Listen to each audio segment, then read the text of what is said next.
Hey, hey, hey. It's Filter Free Friday, y'all. Listen, we've got so much work to do. I wrote about in The Holy Educated MFer the time when, actually, I don't think I wrote about this, but I did talk about this guy I dated named Ben.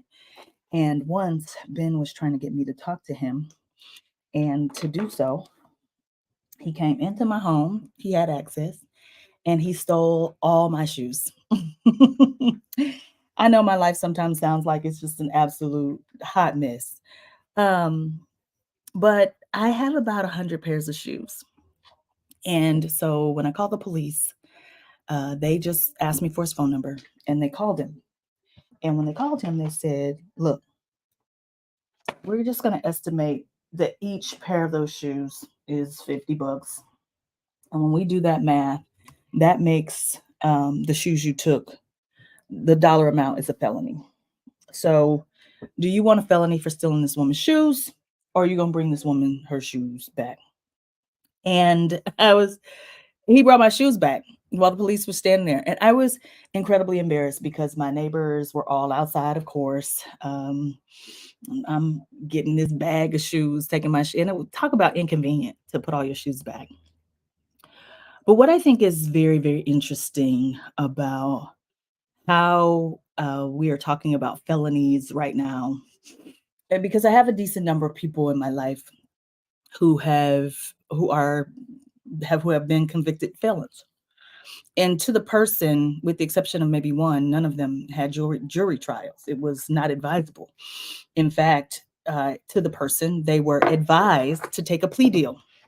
And in taking a plea deal, they get whatever they get instead of taking their chances in the courts and whatever 12 of their peers would decide.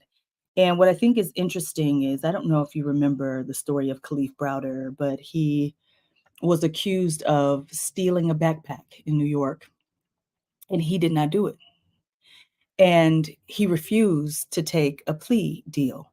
And they put him in jail. They gave him bail. He did not have the money to make bail. So he spent 1,000 days in Rikers waiting for trial. They kept him in solitary for confinement some ridiculous amount of time. Eventually he gets released. 2 years after that, he takes his life. Um, Detailing though incredible horrors. Khalif Browder never got his day in court. It's in New York. And then I don't know if y'all remember the lady who she had two kids. I don't remember the gender of those kids, but um, she lived in a school district that wasn't that great, or maybe she was homeless. I can't remember the details, but she wanted her kids to go to a better school district. And so she used her dad's address. And in doing so, the school district hired a private investigator to follow her around and determined that her kids didn't actually live in the district that they said they did. So they charged her with $30,000 of fines related to caring for or sending her kids to the wrong school district. Of course, she didn't have $30,000. They charged her with a felony and she went to jail. Um, and when I look at what is happening right now, because one, I don't really watch TV, but yesterday, after I got several text messages talking about former President Donald John Trump's 34 felony convictions, I immediately went to Fox News because I'm trying to be better at this empathy thing. And being better at this empathy thing means that you don't just settle into whatever it is you think, feel, and believe. You do everything you can to try to understand another person's position, even if radical empathy is understanding that no matter what another person thinks, feels, and believes, that it makes total sense to them. And so I tend to watch all news channels when I watch. And at first I was listening to a woman, I don't know her name, you must forgive me, but she was suggesting that these should be misdemeanors, that President Biden is on a witch hunt for former President Donald John Trump, that this is all unfair, wholly uncharacteristic.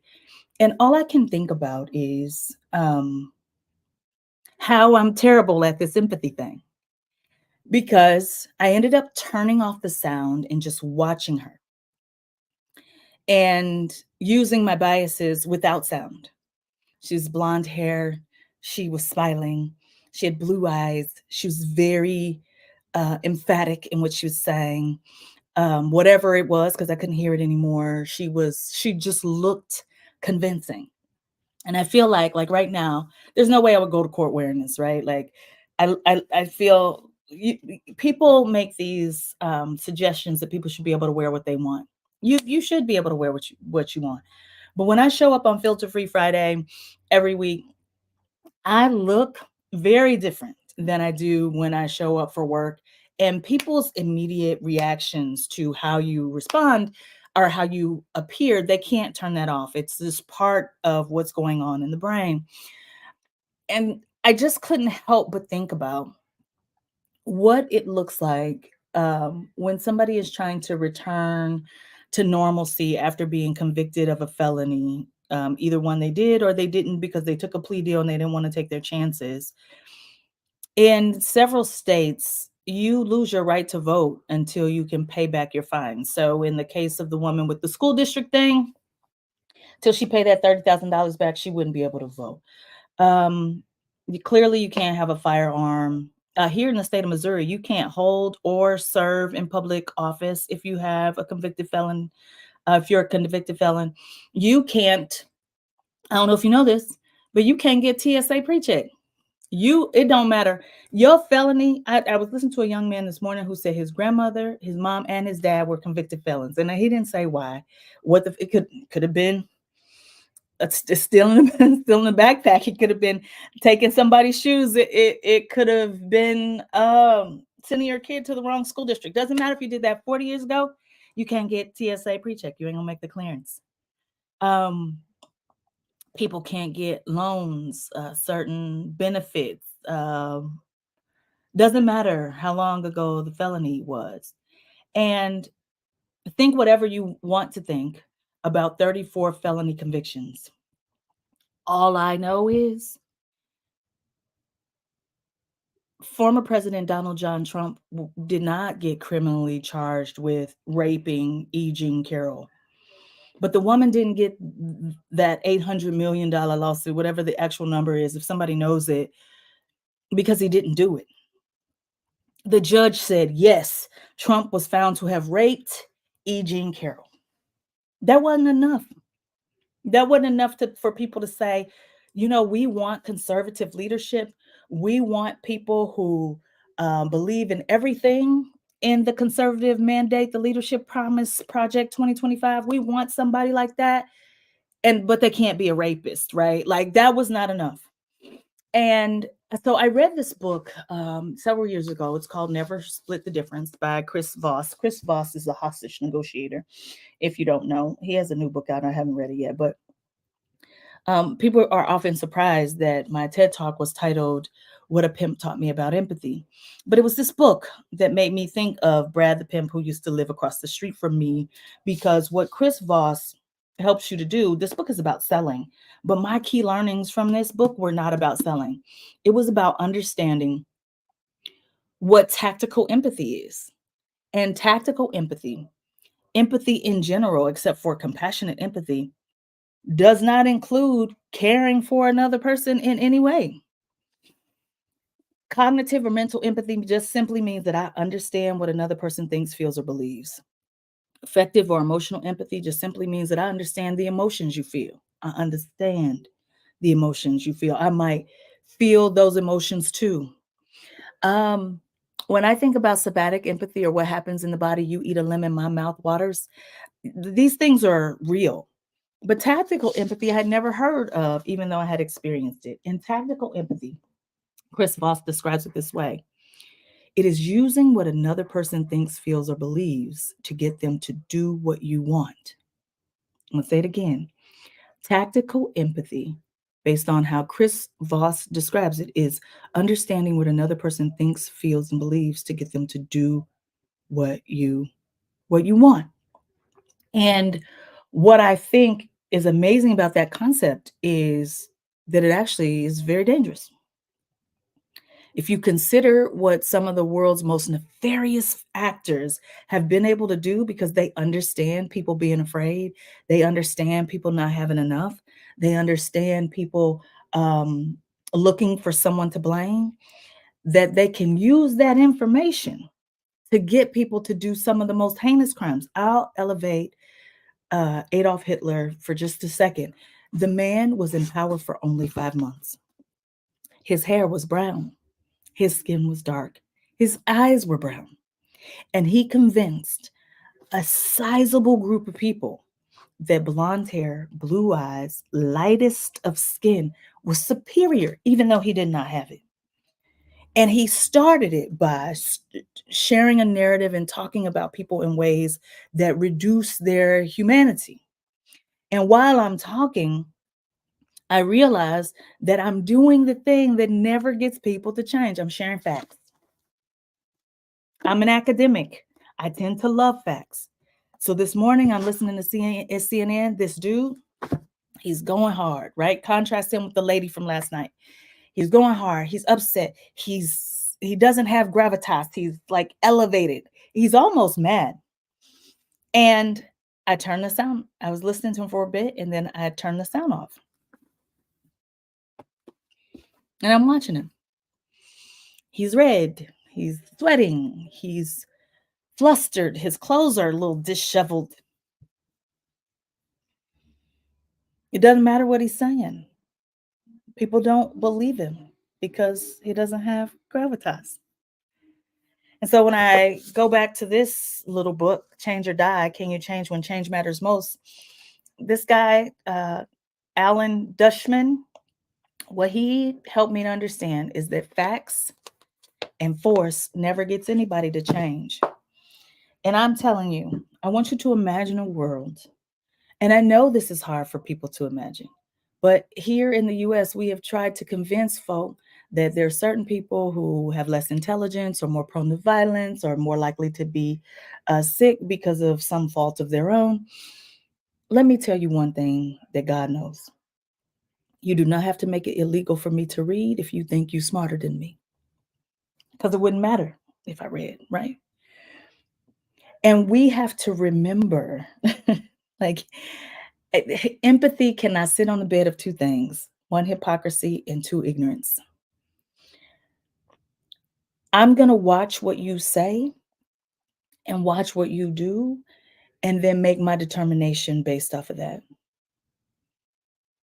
If I look at what former President Donald John Trump has said, what he has done, I feel like, and I'm using the word feel because this is a feeling for me, almost any conservative politician would be better than the man who says, I can stand in the middle of the street and shoot a person and people will still follow me. That's what he said. And then when you watch what he does, it appears to be true. And we're getting more and more egregious behaviors to happen. I was sent a picture of the parliament in Iran in 1974. The parliament was completely comprised of women. Today, women hardly have any rights. Dr. Dorothy Height said to me somewhere in 2011 or so, maybe 2010, we are taking for granted the hard work and the fight that has been done before us, and we think it's guaranteed. This week on social media, one of my followers said to me, I just don't understand why any of this has to be so much work. Progress is like riding a bike uphill. The only way you're going to get up is to pedal or to push. And the moment you think that you can just relax, that bike going to go rolling down the hill really fast. And every amount of racial progress in this country has been followed very swiftly by racial regression. And it is so overt and in our faces. It's book bans, it's Muslim bans, it's some folk outright saying the Jews will not replace us. And the more overt it gets, the more we seem to just go, well, it's just what it is. I read this morning, someone said, you know, the Democrats and this foolishness that they're pulling in New York City, you tell me a situation in which I can be running for public office and I can misuse the funds that I have been given to get someone to cover a story. What is it? Catch and kill. And I won't be prosecuted. And if I am prosecuted, it's considered a misdemeanor. Tell me a situation in which that would be true. And what I can't figure out how to do, and this is why I keep saying that I'm not that great at empathy, because empathy requires that I don't say, I just don't understand how. Like that is the opposite of empathy. And that's where I'm stuck because I don't just understand how. I don't. And so when I look at Change or Die, this guy's like, look, it don't matter if you about to die from a heart attack or what. It's just if you want to be able to change something, if you want to be able to change something, you got to be able to relate to people. I was watching this woman crying, screaming, Donald Trump save us this morning. I cannot relate to that. I can't relate to that. So how am I gonna be able to do this? You have to be able to repeat over and over and over again the message you're trying to get clear on. And I believe the battle fatigue is accurate because what thing like distract, divide, destroy, like this distraction, that there are so many distractions that I don't even know how do we keep up. How do we keep up with them? The next one, he says, is we've got to reframe. We have got to help people come up with a new way, one that does not include fear. Listen, this book, it is well written. It's short. You can get through it in 90 minutes. Called Change or Die. And this guy is just saying over and over again that facts, fear, and force don't work. Facts, fear, and force don't work. And I keep seeing it. I know facts, fear, and force don't work, but how do we relate to people that we just tune out? This morning, someone said on national TV, on a liberal news station, look, all of these should have been misdemeanors. But they're not, though. But they're not. Who gets to decide? Who gets to decide that sending your child to the school district where their grandpa lives is a felony, but somehow, somehow, that this is not? And I think empathy is required in all situations because we need to reframe our definition. When we think of empathy, we think somehow I care about you.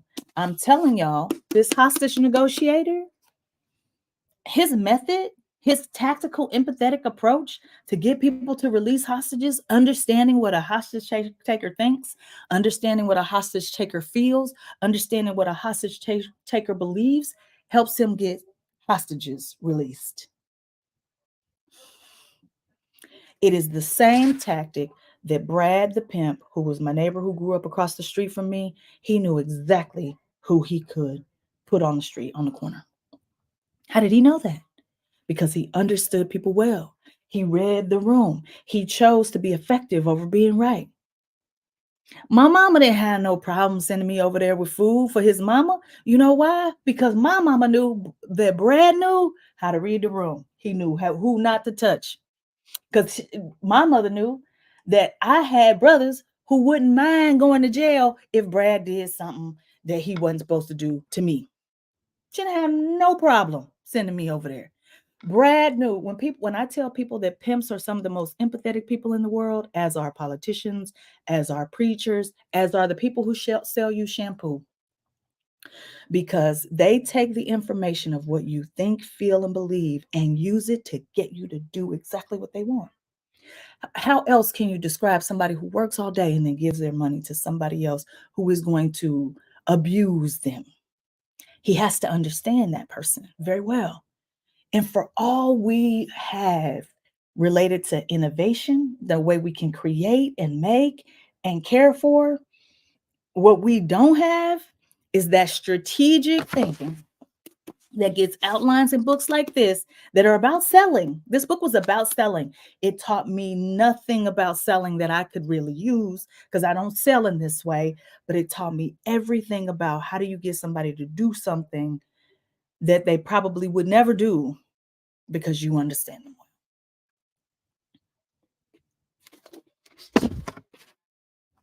because you understand them well. And I think when we consider that we have the wrong definition of what empathy is, look it up, y'all. Compassion is what people think empathy means. Those are very different terms. If you are empathetic without compassion, you are manipulative. It's part of my problem with teaching people how to be empathetic, actually. If I teach you, if I can teach you how to understand people at work and how to respond to those needs that people have, you can get people to do almost anything. That's a dangerous thing to teach a manipulator. And all I'm saying is that well meaning people are standing on the sidelines screaming and yelling, talking about what ain't happening, refusing to work together, deciding that they have a best way and nobody else's way will work. Meanwhile, droves, millions of people are overlooking me. The judge said Trump was found to have raped E. Jean Carroll. No one, if you understand what kind of desperation causes someone to overlook that, when you understand the hypocrisy associated with, you can't even imagine. Listen, let me tell y'all what. How many days did we spend talking about Michelle Obama having her arms out? How many days did we spend talking about Barack Obama wearing a tan suit? How many days did we talk about him riding a bike with a helmet on? When you understand the thinking, the feeling, and the believing of a person or of a group of people who will vote against their own best interest. When I go to Mississippi now, there's no hospital in the entire state, or let me say Coahoma County. When my great uncle Henry got COVID, they had to life flight him to South Haven. And he ultimately ended up dying. You know why? Because the people in that state voted to not have basic health care options available to them because they didn't want the other people to have it.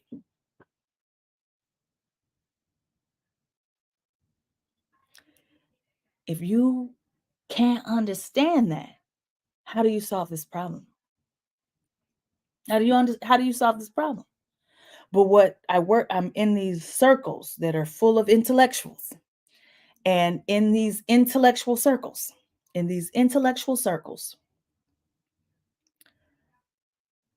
people are just spewing the facts. The facts, the facts, the facts. I'm doing it today. And facts ain't getting nobody to change. The man's donation site crashed yesterday because of the number of donations he had gotten. Meanwhile, the person I love can't get TSA pre-check for one felony more than 10 years ago.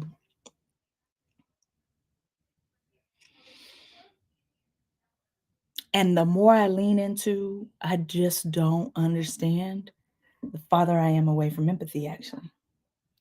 My job is, and what I invite more people to do, is to lean in and try to really understand what is happening and find your way to be able to address this thing.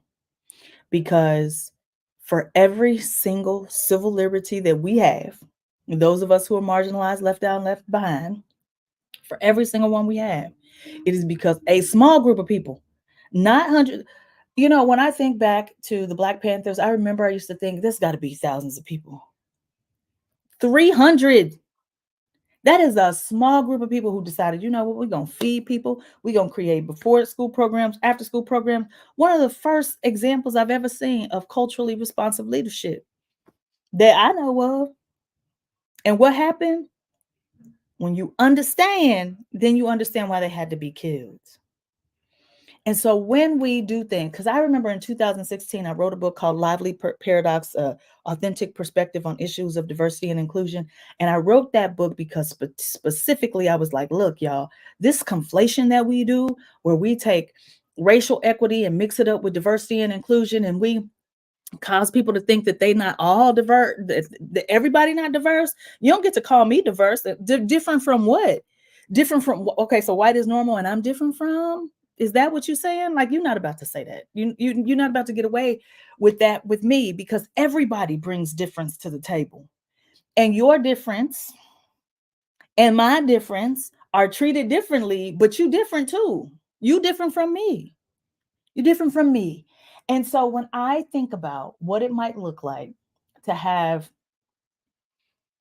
the only reason, I'll just go to religion because people tend not to get as upset about religion as they do about race. The only reason we did not have the Muslim ban is because we had a court that was a little different than it is now. They said, nah, man, you can't say that people can't come here because they're coming from brown countries and Muslim countries. You can't do that. And now we don't have that court. And so we've got time between now and November. If you have battle fatigue, I'm not asking you to do a whole lot. You ain't even got to register no more people to vote. Just get somebody who has been a little disenfranchised. And I know why people are disenfranchised. The number of times I hear people say to me, voting doesn't matter. I understand how they get there, right? I understand how they get there. It took Miss Nadine 7 months to get somebody to blow the leaves off the stairs at the Paseo High School where we are every single Sunday. She basically had to shame them to put the pictures on social media and say, this is ridiculous. And then it was fixed in one day. When I consider the kinds of work that gets done to get sidewalks fixed and curbs fixed and trash picked up, most of the time it has been shaming folk. My way ain't in shaming people. That's not my way. But I will tell you that where we are right now, somebody being able to say something, no matter how wrong it is, over and over and over again, with the greatest level of clarity and gravitas, will be believed. There are thousands of people in jail right now because they believed what was told to them on January 6th. You go back, it was a Wednesday. I went live on a Wednesday, and I never go live on a Wednesday because I saw people scaling federal offices, going inside, damaging property, and I could not imagine a world in which your skin could be brown and you can get away with that.